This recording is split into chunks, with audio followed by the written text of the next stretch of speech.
Okay, hi everybody. I think we'll get started. It's just after 12 o'clock. I'd like to welcome everyone to this month's CCSRC round.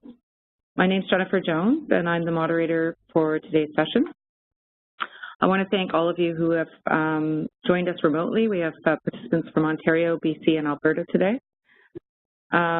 Today, we will hear from our speaker, and after Dr. Giese-Davis finishes her talk, we'll have some time for discussion if you have any questions. So we'll just leave that till the end. So to begin, I'd just like to introduce, it's my pleasure to introduce our speaker today, Dr. Janine Giese-Davis, who will be presenting on discharge to primary care for survivorship follow-up, how are early-stage breast cancer patients faring. Dr. Giese-Davis is an associate professor in the Division of Psychosocial Oncology and also in the Department of Oncology in the Faculty of Medicine at University of Calgary. She's been part of the CCSRC since the very beginning and part of our steering committee, so it's really a pleasure to have her speak.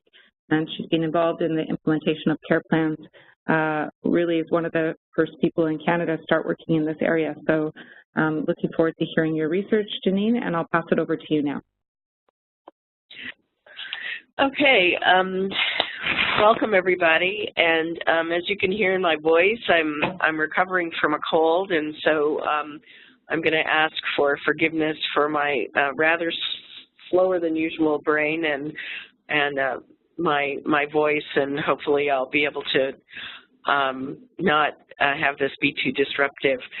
So I'm going to present today on a study that we did here in Alberta. The study was really led by a nurse practitioner, Cindy Railton, and really based on what she was seeing in the clinic in terms of what was happening for women with early stage breast cancer who were discharged to primary care, and some concerns that she had about what was happening with those people as they left treatment and entered survivorship. You can see on our list of authors also Sasha Lupachuk, Barb Wally, and Anil Joy are also oncologists in our provincial breast tumor team. This is a tumor team that functions as a provincial group across the province, which is a really wonderful model. So this paper is also currently in press at the Journal of National Comprehensive Cancer Network. So I'll move on. And I just wanted to start by reminding us about who are cancer survivors. So we've adopted the idea from the National Coalition for Cancer Survivorship that philosophically anyone who's been diagnosed with cancer is a survivor from the time of diagnosis and for the balance of life, and that caregivers and family members are also cancer survivors. And in this slide, you can see that this is the usual continuum of cancer care that goes from prevention, detection, diagnosis, treatment, and into survivorship. But we have also moved forward with the model that is initially drawn by Julia Rowland, the head of the Office of Cancer Survivorship in the United States for the National Cancer Institute, that really looks at survivorship more as a circle. And so in this circle, you can see that people go from detection to diagnosis to treatment and into survivorship. This would be the moment at which we have collected these data. And you can see also that when they are discharged from treatment into survivorship, we are always still concerned with prevention and detection, and also with psychosocial issues that impact not only quality of life, but likely longevity. So I also just want to remind people that often for the person with early stage breast cancer, they muscle all their energy to get through treatment. And for many of them, they don't really understand They don't take time to really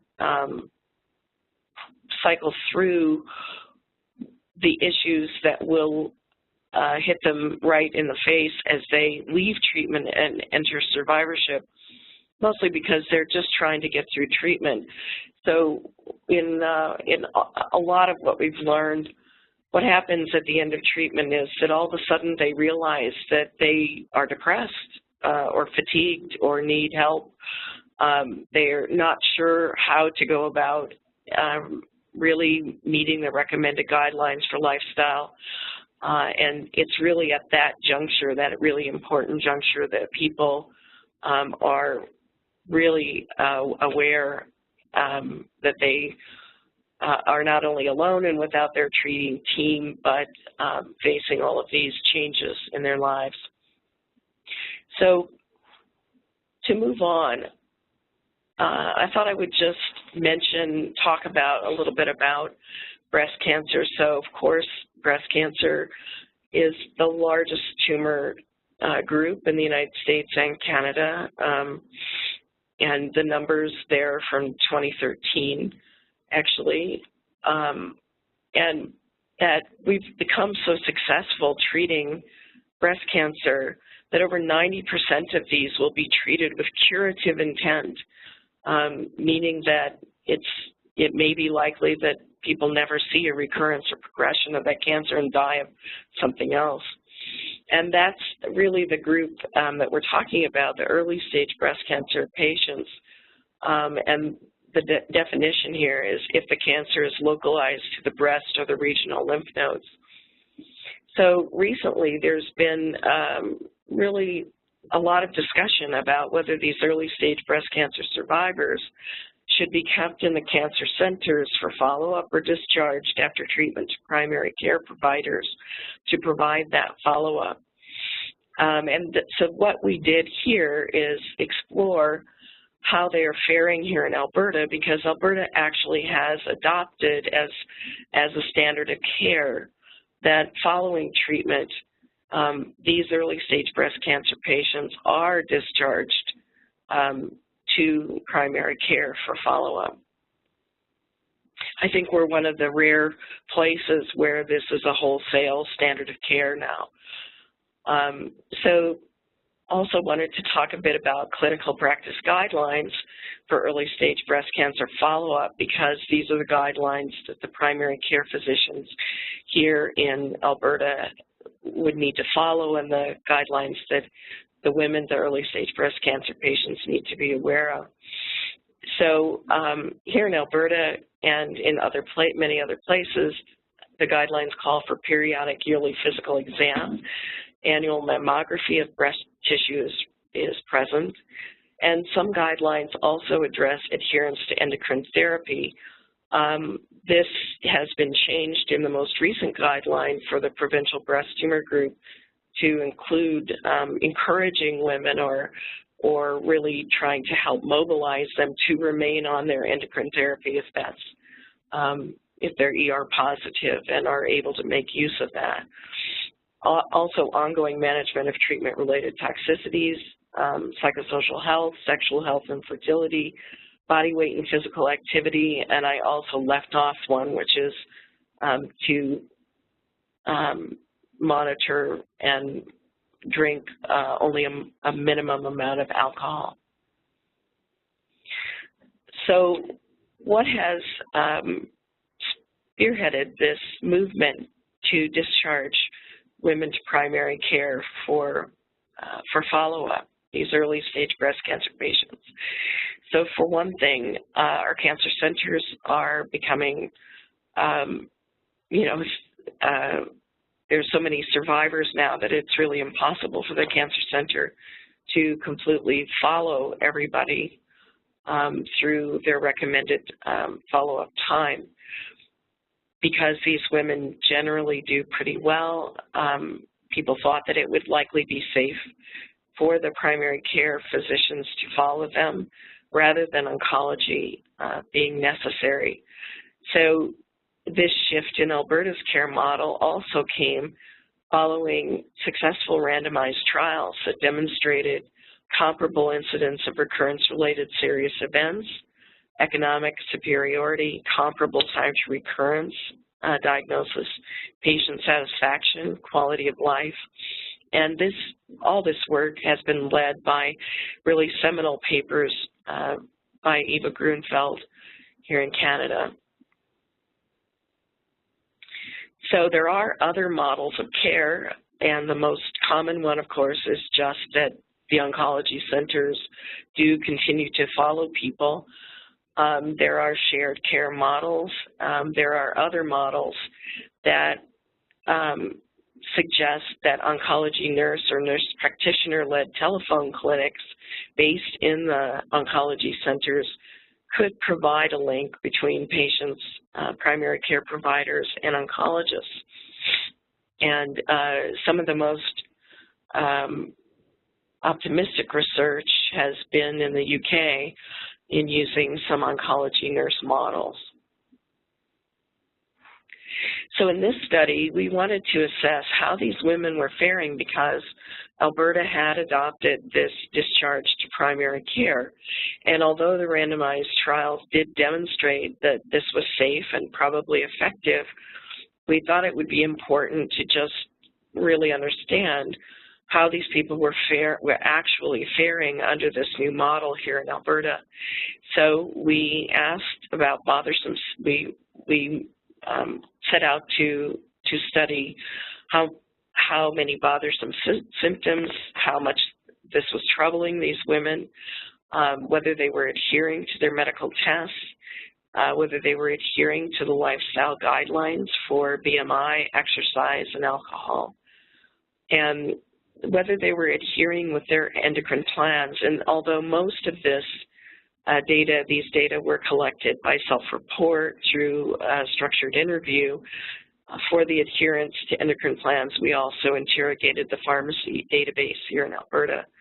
We also asked about need for assistance, and lastly, we did ask them this question. Now I would like for you to think back over the time since you finished your treatment. If you had the option to speak on the phone with a medical professional in a breast cancer survivorship clinic, would you have used it?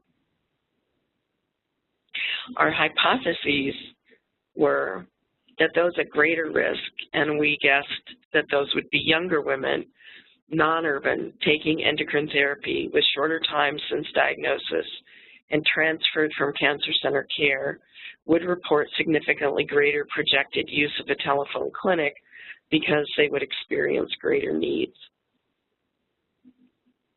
So these were our methods. We used the Alberta Cancer Registry and sent invitation letters to 960 eligible women. 272 consented. That was a 28% consent rate. 240 completed the structured telephone interview and had usable data from chart review and were included.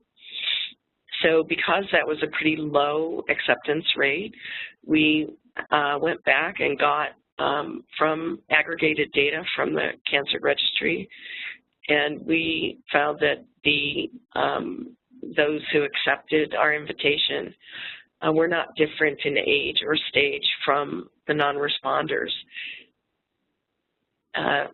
We oversampled younger women, those further out from treatment and non-urban, in order to have a sample size conducive to test these hypotheses. 68% of the women had been transferred to PCP follow-up. That was a bit lower than we had imagined, but still the majority. 80% of those identified their PCP as their follow-up provider, and only 2% had no physician or nurse surveillance because, of course, discharging them to primary care presupposes that they actually have a primary care provider. In those transferred, about 23% had returned to the cancer center for at least one visit.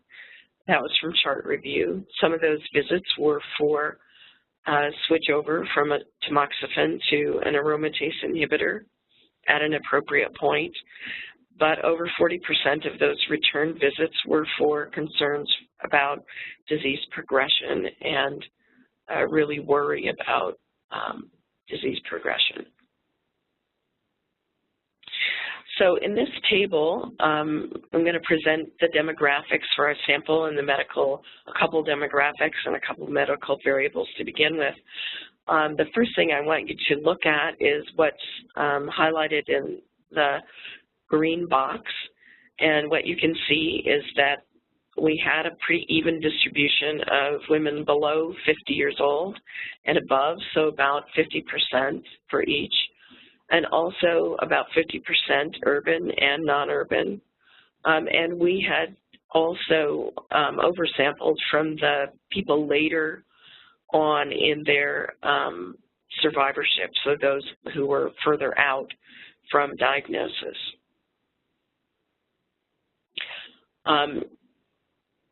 The other thing I want to point out in the red box, is that the Cancer Center was holding on to the younger women longer than the older women. So if you look at in the red box, 60% of the younger women were held on to by the oncologists in the cancer centers rather than released to primary care follow-up. Likewise, on this slide, you can see that for stage 3, for the more serious breast cancer diagnosis, 20% were still being followed in the cancer center versus 7% in primary care provider follow-up. So when we examine current bothersome symptoms by care provider and endocrine plan, so what you're looking at is a table. It's complicated, and I apologize for that. I'll try to just walk you through what's important to see here. We did logistic regressions with 2 factors: cancer care follow-up, meaning either cancer care versus primary care providers, and endocrine plan, meaning yes or no, whether they were on an endocrine plan. So again, the first thing I want you to look at is the green box, and you can see that the majority of people are endorsing that they're experiencing bothersome symptoms. These I put in decreasing order of percentage of endorsement, so fatigue and arthralgias, or those are joint issues, hot flashes, memory loss, vaginal dryness, insomnia, paresthesias, or tingling and numbness in extremities, and depression. And so you can see that this is really much higher reporting of bothersome symptoms than we expected, especially since many of these women are pretty far out from their treatment.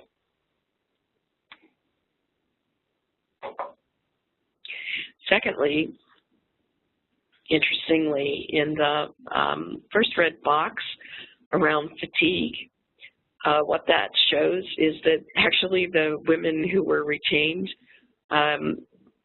by the Cancer Center for follow-up were reporting more fatigue than the women who were discharged to primary care. That could be because they had more serious disease and were younger.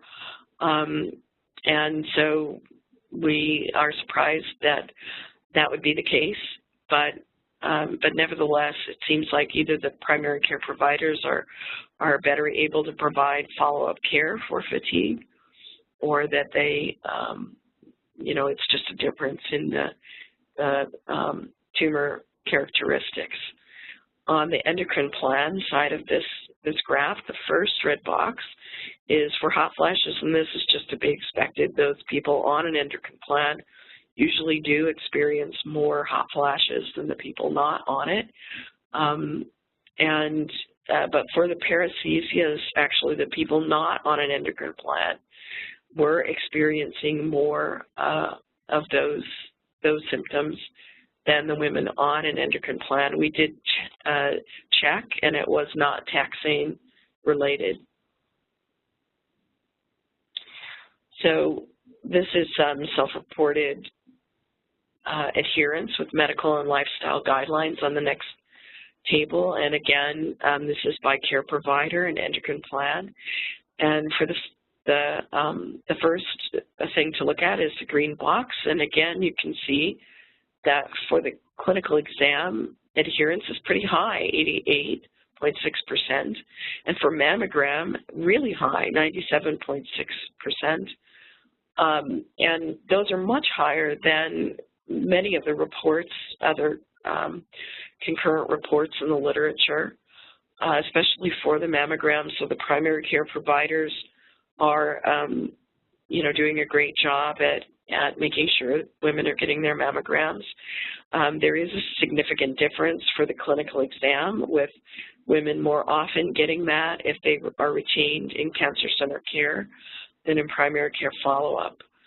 You can see also that adherence with the endocrine plan is lower, 77%, with BMI is quite low at 29%. And then the self-report of getting exercise is really pretty moderate.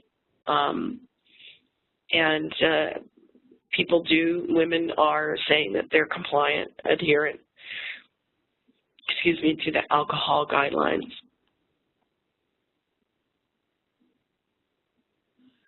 So, of course, it's of grave concern for women to not be adherent with their endocrine plan, because those therapies have made such a big difference in how long women are living and in their, ability to live cancer-free. So we looked at pharmacy and self-report. By the pharmacy records, 95% were adherent, had actually prescriptions in the pharmacy database. By self-report, women said only 82% of them were adherent. And when we looked closer at the pharmacy records, what that was about, the lower adherence rate was really that 6.5% of them had prescriptions covering less than 80% of their time on treatment, and 16% had a lapse in prescriptions over a continuous 6-month period. So really, the average here is 22% of these women are not adherent to this. So we could definitely improve on this adherence.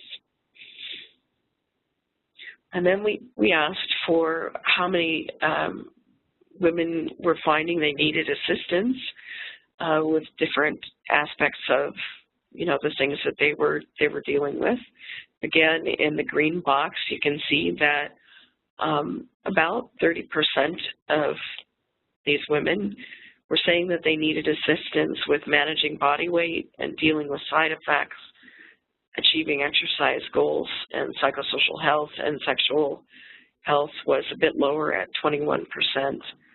But that accessing physicians for exams and mammography was lower down on the need for assistance list.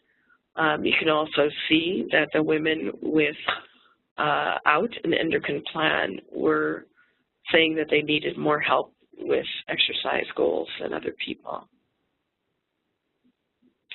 So lastly, we ran a logistic regression in which we looked at who said that they would have used telephone breast cancer survivorship clinic had it been available.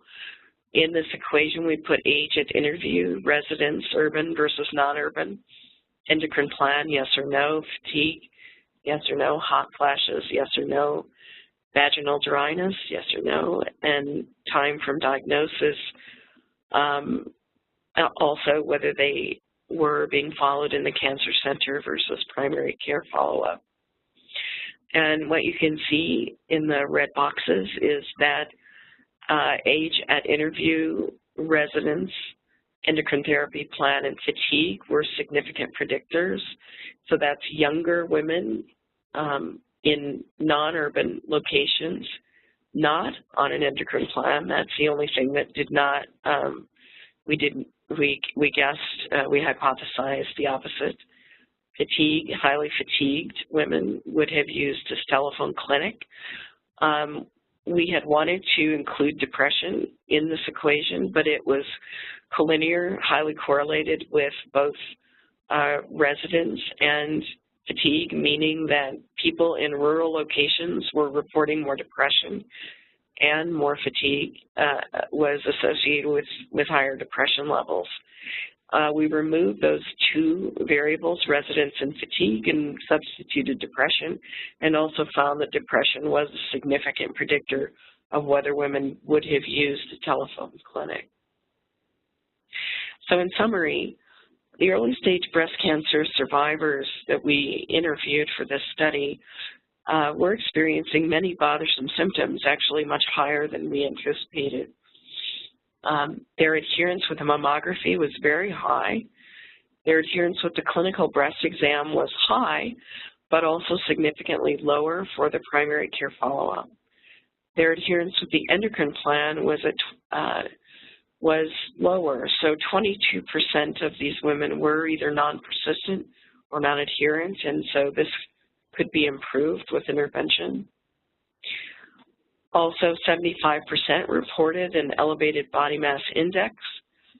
Most women reported the following weekly behavioral. Most women reported that per week, 62% reported moderate to vigorous exercise of at least 2.5 hours, and 92% reported less than 7 servings of alcohol.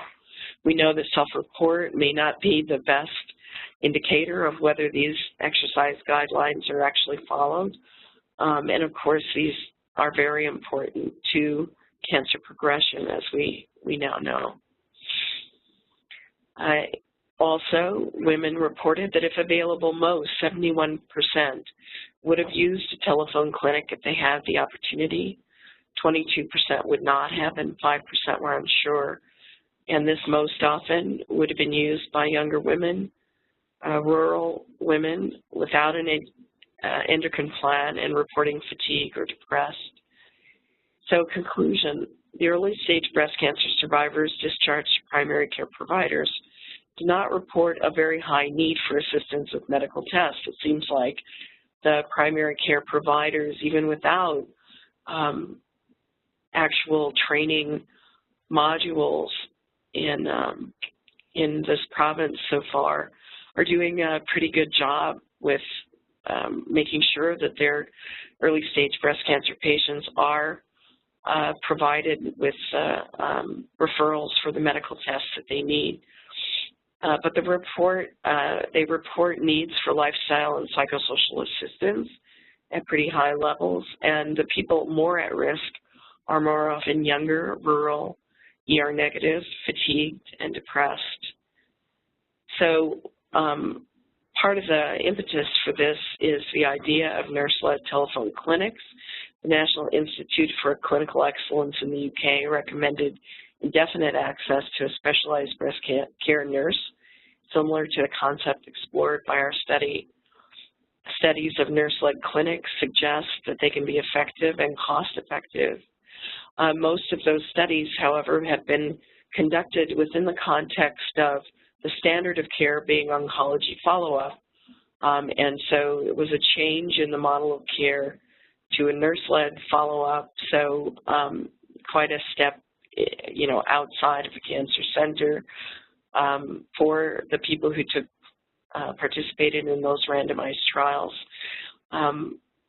So we wonder now what it would look like to conduct such an RCT in the context of primary care follow-up being the standard of care. And we also wonder about a nurse clinic that could be scheduled and scripted so that the nurse would be going over all of the things that are known to lead to earlier progression. Could be patient-initiated. And so I guess in the end, we wonder, would limited telephone access back to oncology for specific care needs improve outcomes? So that's it. And I welcome questions and suggestions and discussion. Certainly, I haven't included everything that could have been included in the slide deck. So thank you for your attention.